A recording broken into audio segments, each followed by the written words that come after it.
lugar que deu origem a uma revolução na história da ciência. O arquipélago de Galápagos, no Oceano Pacífico, é a parada de hoje da série A Jornada da Vida. É lá que mora essa tartaruga gigante. Ela pode chegar a 1,5 metro de comprimento. E vive que é uma beleza, até 200 anos. Os repórteres Sônia Bride e Paulo Zero vão mostrar que essa tartaruga não é especial só pelo tamanho. Junto com outros bichos de Galápagos, ela inspirou a teoria mais importante sobre a adaptação da vida na Terra. A teoria da evolução de Charles Darwin. Ela inspirou a teoria mais importante sobre a adaptação da vida na Terra. A teoria da evolução de Charles Darwin. Começa agora a Jornada da Vida. Um jovem pesquisador inglês passou por essas ilhas. Ele só ficou 5 semanas, mas as observações que ele fez mudaram para sempre a nossa compreensão da vida no planeta. Charles Darwin desvendou aqui os caminhos usados na jornada da vida.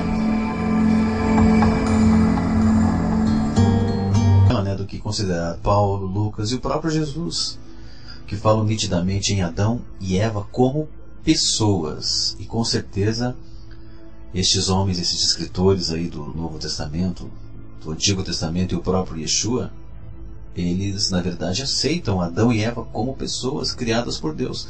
Então essa é uma maneira discreta de se negar a Bíblia.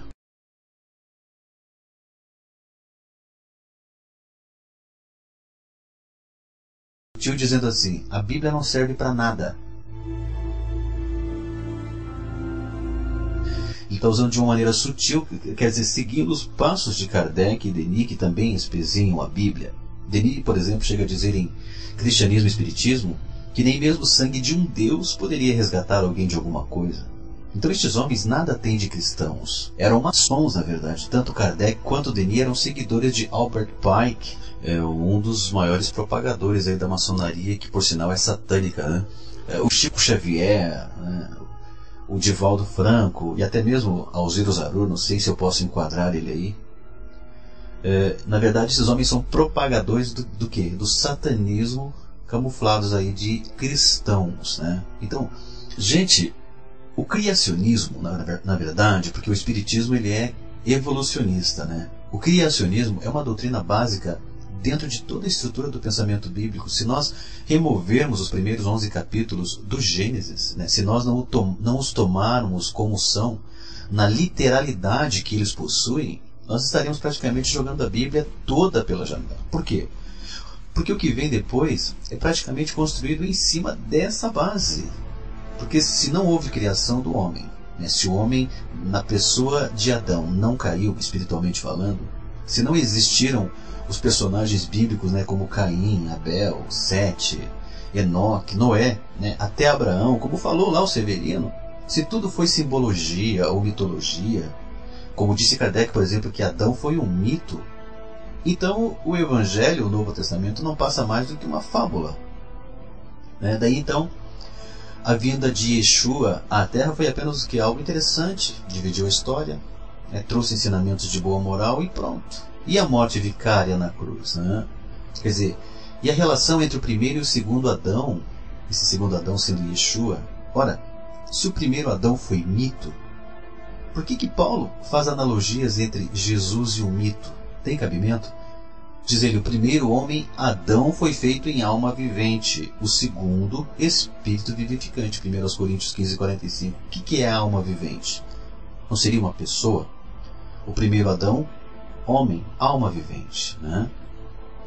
Logo então, Adão, na verdade, ele foi uma pessoa e não um mito. Diz assim a palavra: de um só fez toda a geração dos homens. Atos 17:26. De um só. Quem é esse um? Só pode ser Adão.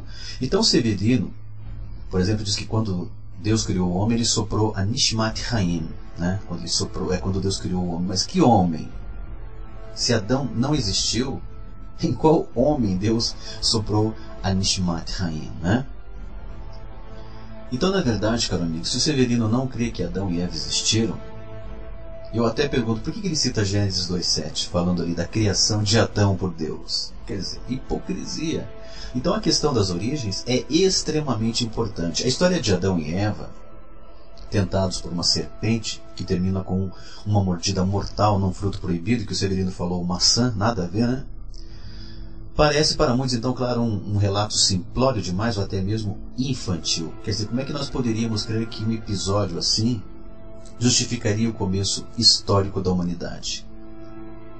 Então, autores clássicos como C.S. Lewis, o autor lá das famosas Crônicas de Nárnia, e Teilhard de Chardin, chegaram a supor que Adão seria o primeiro exemplar moderno do Homo sapiens, olha só, ou uma raça espiritual que se seguiu à cadeia evolutiva. Traduzindo, o que eles propõem, caro amigo, é uma simbiose entre a Bíblia e a teoria da evolução das espécies de Charles Darwin.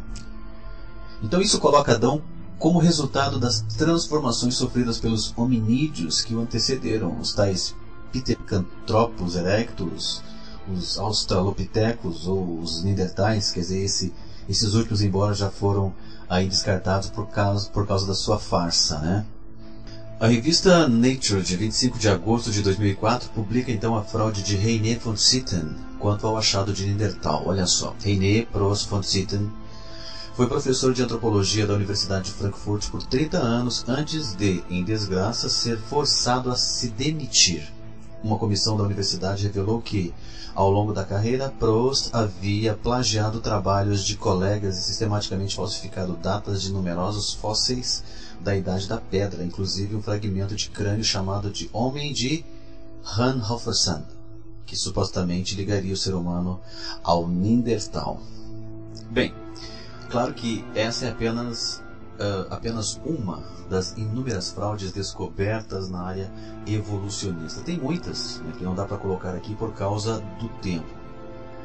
E daí então os espíritas batem no peito, né? O Severino fala um monte de asneira, achando que essa doutrina de Kardec é cientificamente verdadeira, quando na verdade a própria ciência, né, e a arqueologia joga por terra a teoria evolucionista, querendo que Adão tenha evoluído, o que é uma grande aberração. Então, caro amigo, na verdade esse processo, né, de evolução aí teria demorado mais de milhões de anos para se concretizar, indo desde as formas mais primitivas da humanidade até Adão, o mais evoluído de todos, né? Quer dizer, então, eu digo sempre o seguinte, que quanto aos ateus crerem dessa forma, a gente até entenderia, né? Tudo legal, tudo certinho, mas quando parte de um Severino da vida, que se diz aí cristão, seguidor dos ensinamentos de Yeshua, e acreditar nessa teoria sem fundamento, né, é para acabar. O Severino está se esquecendo que as doutrinas de Cristo estão edificadas sobre o conteúdo do Antigo Testamento, que por sua vez se apoia inteiramente sobre o relato do Gênesis. E não obstante o próprio mestre citar o casal Adão e Eva, né, não tendes lido que desde o princípio da criação Deus os fez macho e fêmea? Marcos 10:6. Quer dizer, inclusive Cristo também fala do dilúvio, coisa que o Espiritismo não aceita. Mas na verdade, do ponto de vista físico, o Jardim do Éden nunca existiu, como não existiu Adão e Eva, como não existiu tantos outros personagens bíblicos até Abraão. Severino chega a debochar da existência de Adão e Eva como pessoas, quer dizer, debochando assim com certeza das próprias palavras do Mestre Jesus. Exatamente, o Severino ele tira sarro, na verdade, das palavras de Jesus, e depois aparece na TV com cara de cristão dizendo, olha, Jesus é o guia perfeito para a humanidade, espírito da maior elevação, só que ao mesmo tempo desmente, né, esse mesmo Jesus que ele apregoa. Quer dizer, então se a história do Éden não aconteceu de fato, então não houve a queda de Adão, e se não houve a queda espiritual de Adão, então para que o segundo Adão, representado na pessoa de Yeshua, né? Então, quer dizer, qualquer cristão sabe que Yeshua veio fazer o que Adão não conseguiu, isto é, manter-se fiel e suportar as investidas de Hassatã. E principalmente veio resgatar o que Adão perdeu no Éden, que é a imortalidade. Daí aparece o Severino, não sei como que ele tem coragem de fazer isso, e pergunta ao telespectador, você acha? Inclusive foi um telespectador que acusou ele, dizendo que ele tinha um demônio, se não me falha a memória. E ele diz, mas vocês acham que eu vim aqui para falar alguma coisa de ruim ou de mal para vocês? Eu vou colocar aqui a fala do Severino, olha só. Então é nesse sentido dizer que eu falo através de demônios. Vocês acham que as coisas que eu digo aqui são coisas para destruir? Bem, na verdade eu não vou entrar no mérito dessa questão. E também eu não sou testemunha de Jeová, mas eu acredito que o telespectador está certo sim, porque só pelo fato do Severino rir da existência de Adão e Eva, colocar Adão, Caim, Enoque, Sete, Noé, olha só, até o próprio Noé, como personagens bíblicos que nunca existiram, isso é uma afronta para Deus e não para nós, simples mortais. A história, a arqueologia, caríssimo amigo, fala do dilúvio, fala desses personagens que viveram até o dilúvio, fala de Adão. Quer dizer, será que existem referências arqueológicas e históricas de Adão, já que, segundo a Bíblia, ele é o genitor comum de todos os povos? Por incrível que pareça, essas referências existem. Então, milhares de tabletes cuneiformes, pilares e inscrições foram escavados na região que compreende então a antiga Mesopotâmia. Eram recibos, cartas, leis, documentos de propriedade, etc. Alguns tinham por conteúdo listas genealógicas e histórias tradicionais sobre os primórdios da humanidade. Qual não foi então a surpresa dos arqueólogos ao perceberem que muitos traziam semelhanças bastante acentuadas com o que seriam posteriormente escrito na Bíblia. E uma extraordinária coincidência foi percebida, por exemplo, na forma como os antigos documentos egípcios e mesopotâmicos chamavam o primeiro ancestral da humanidade. Olha só, a grafia do seu nome variava entre Adamu, Adime, Adapa, Alulim, Alorus, Atam, Admuzi. Ora, não seria razoável supor que todas essas formas constituiriam variações ortográficas do mesmo nome Adão? Note você que a forma hebraica Adam se adequa em todas essas variações. A semelhança fonética é muito acentuada. Quer dizer, era como se nós conhecêssemos um homem chamado João, os ingleses de John, os espanhóis de Juan, os franceses de Jean. Quer dizer, apesar das diferenças idiomáticas, existe o que? Uma raiz temática que permanece em todas as formas de escrita ou pronúncia daquele nome. Então, os tabletes cuneiformes encontrados no Oriente revelam ainda que desde longo tempo existiu na Mesopotâmia uma tradicional história acerca de um certo Adapa, ancestral de toda a humanidade. Aliás, Adapa é um nome que muito se assemelha ao vocábulo Adão, ou Adão. Então, dessa história já foram encontrados 4 fragmentos, sendo 3 deles derivados da biblioteca de Assurbanipal e o mais extenso e antigo dos artigos egípcios de El Amarna, escritos por volta do 14º século a.C. O poema original gira em torno da problemática da vida eterna, pois, segundo seu relato, o primeiro homem criado pelos deuses chamava-se Adapa. Ele recebera uma grande sabedoria, mas não era naturalmente imortal. Adapa era, pela criação, o filho do deus Ea, e morava na cidade sagrada de Eridu. O curioso é notar que Eridu e Éden procedem da mesma raiz etimológica, em conjunto com o sumeriano Edin ou Edenu, que também querem dizer paraíso ou planura. Coincidentemente, Lucas também enumeraria a genealogia humana de Cristo a partir de Adão, classificando como, no mito de Adapa, o Filho de Deus. Lucas 3,38. E o interessante, caro amigo, é que primeiramente os críticos disseram que a Bíblia inventou a história do Jardim do Éden. Só que agora que esses tabletes foram descobertos, o que eles dizem? Eles dizem que a Bíblia plagiou essa história sobre o mito de Adapa. Então vocês vejam como a Bíblia nunca tem razão, Mas como é que nós podemos assegurar que a Bíblia é a verdadeira fonte? Ora, toda essa mitologia com respeito acerca de Adão e Eva é baseada no politeísmo, vários deuses. Mas a Bíblia fala do quê? Do monoteísmo. E é óbvio que se a Bíblia tivesse plagiado, ela teria uma raiz politeísta também.